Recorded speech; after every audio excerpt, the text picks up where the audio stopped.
जैन धर्म भारत का एक स्वतंत्र और प्राचीन धर्म है जिसका लिखित इतिहास 3500-3000 ईसा पूर्व का है। जैन धर्म के लोग अपने धर्म को शाश्वत और अविनाशी मानते हैं, जिसका कोई आरंभ या अंत नहीं है। यह एक सार्वभौमिक इतिहास है जो शाश्वत प्रक्रिया के केवल एक छोटे से हिस्से का वर्णन करता है। हालांकि बाहरी लोगों के लिए जैन इतिहास का एक और प्रकार है। विद्वानों और इतिहासकारों द्वारा निर्मित यह इतिहास तथ्य को कल्पना से अलग करने का प्रयास करता है। सिंधु घाटी सभ्यता से मोहरों की खोज ने जैन धर्म की प्राचीनता पर एक नई रोशनी डाली है। मोहनजोदड़ो और हड़प्पा में मिली मोहरों पर नग्न आकृतियां पाई गई हैं, जिन्हें जैन धर्म के प्रथम तीर्थंकर ऋषभदेव का माना जाता है। ये खोजें 7वें तीर्थंकर सुपार्श्वनाथ के चित्रण की ओर इशारा करती हैं और इस तथ्य की ओर भी इशारा करती हैं कि सिंधु घाटी के लोग न केवल योग का अभ्यास करते थे, बल्कि योगियों की मूर्तियों की पूजा भी करते थे। कायोत्सर्ग मुद्रा में आकृतियां विशेष रूप से जैन हैं। इसके अलावा स्वास्तिक का पवित्र चिन्ह भी कई मोहरों पर उत्कीर्ण पाया जाता है। इसके अलावा मोहनजोदड़ो में पाए गए मोहरों पर कुछ आकृतियां मथुरा की प्राचीन जैन कला में पाए जाने वाले आकृतियों के समान हैं। इस प्रकार ये तथ्य कि जैन धर्म की एक लंबी और समृद्ध प्राचीनता है, बिना किसी संदेह के स्थापित हो जाता है।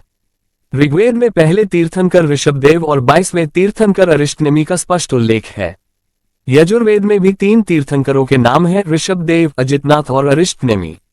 इसके अलावा अथर्ववेद में व्रात्य संप्रदाय का उल्लेख है, जिसका अर्थ है व्रत या व्रत रखने वाला, जो उस समय के हिंदुओं से अलग था।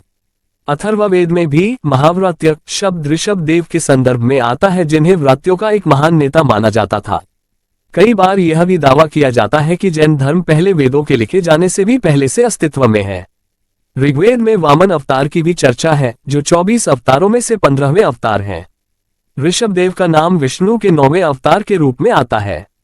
वामन, कृष्ण और बुद्ध अवतारों से पहले ऋषभ का नाम आता है।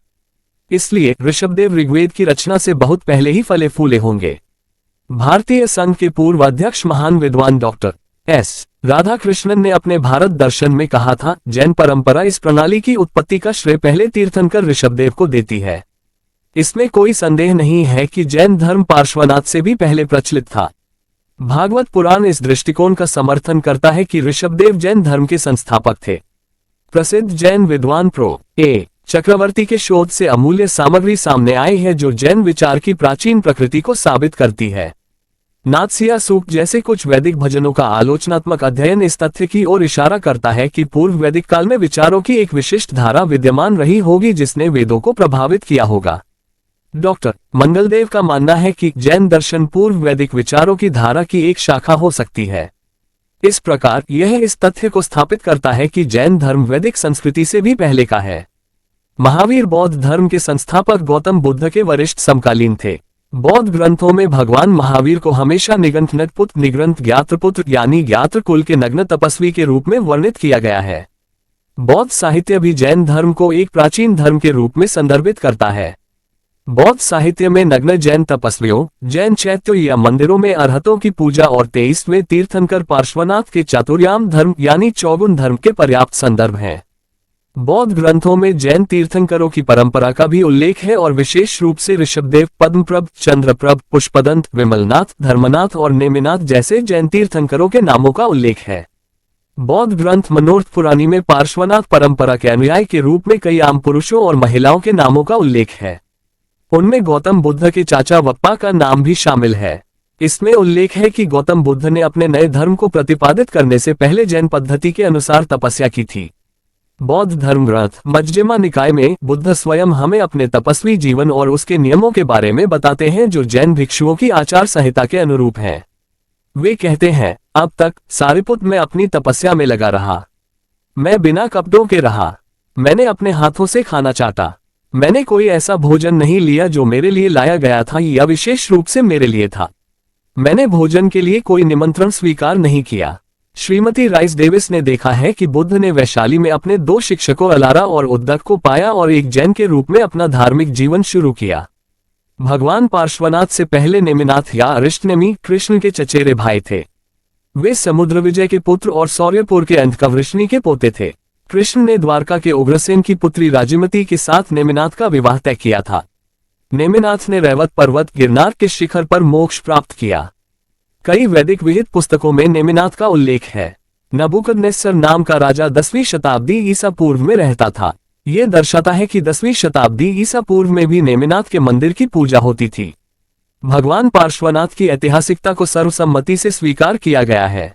वे भगवान महावीर से 250 वर्ष पहले हुए थे। वे वाराणसी के राजा अश्वसेन और रानी वामा के पुत्र थे। 30 वर्ष की आयु में उन्होंने संसार त्याग दिया और तपस्वी बन गए। उन्होंने 83 दिनों तक तपस्या की। 84वें दिन उन्हें केवल अज्ञान प्राप्त हुआ। भगवान पार्श्वनाथ ने 70 वर्षों तक अपने सिद्धांतों का प्रचार किया। 100 वर्ष की आयु में उन्होंने सम्मत पर्वत पार्श्वनाथ पहाड़ियों के शिखर पर मोक्ष प्राप्त किया। भगवान पार्श्वनाथ द्वारा प्रचारित 4 व्रत हैं: हत्या न करना, झूठ न बोलना, चोरी न करना और संपत्ति का स्वामित्व न रखना। भगवान महावीर 24वें अर्थात अंतिम तीर्थंकर थे।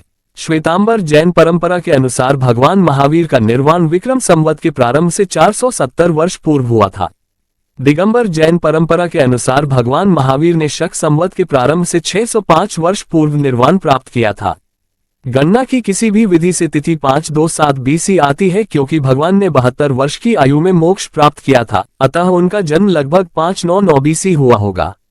इससे भगवान महावीर बुद्ध के थोड़े बड़े समकालीन बन जाते हैं, जो संभवतः 567-487 ईसा पूर्व रहे होंगे। भगवान महावीर 14,000 भिक्षुओं, 36,000 भिक्षुणियों, 159,000 पुरुष श्रद्धालुओं और 318,000 महिला श्रद्धालुओं के एक उत्कृष्ट समुदाय के मुखिया थे। भिक्षु, भिक्षुणी, उपासक और उपासिका नामक 4 समूह मिलकर जैन धर्म के 4 तीर्थ क्रम का गठन करते हैं। भगवान महावीर के 11 मुख्य शिष्यों गंधर्वों में से केवल 2 ही, गौतम स्वामी और सुधर्मा स्वामी ही उनसे बचे रहे। भगवान महावीर के निर्वाण के 20 वर्ष बाद सुधर्मा स्वामी ने भी मोक्ष प्राप्त किया। वे 11 गंधर्वों में से अंतिम थे जिनकी मृत्यु हुई। अंतिम सर्वज्ञ जम्बू स्वामी उनके शिष्य थे। भगवान महावीर के निर्वाण के 64 वर्ष बाद उन्हें मोक्ष प्राप्त हुआ। भगवान महावीर के संघ में दोनों प्रकार के भिक्षु थे, अर्थात सचेलक वस्त्र सहित और अचेलक बिना वस्त्र वाले। भगवान महावीर के निर्वाण प्राप्त करने के कई शताब्दियों बाद तक ये दोनों प्रकार के समूह एक साथ मौजूद थे। इस प्रकार निष्कर्ष के तौर पर जैन धर्म एक समृद्ध इतिहास वाला धर्म है। हजारों साल पुरानी जड़ों के साथ ये दुनिया के सबसे मजबूत और शांतिपूर्ण धर्मों में से एक है, जो समय के साथ अपने अनुयायियों को एक नया रास्ता दिखाने के लिए जीवित रहा है।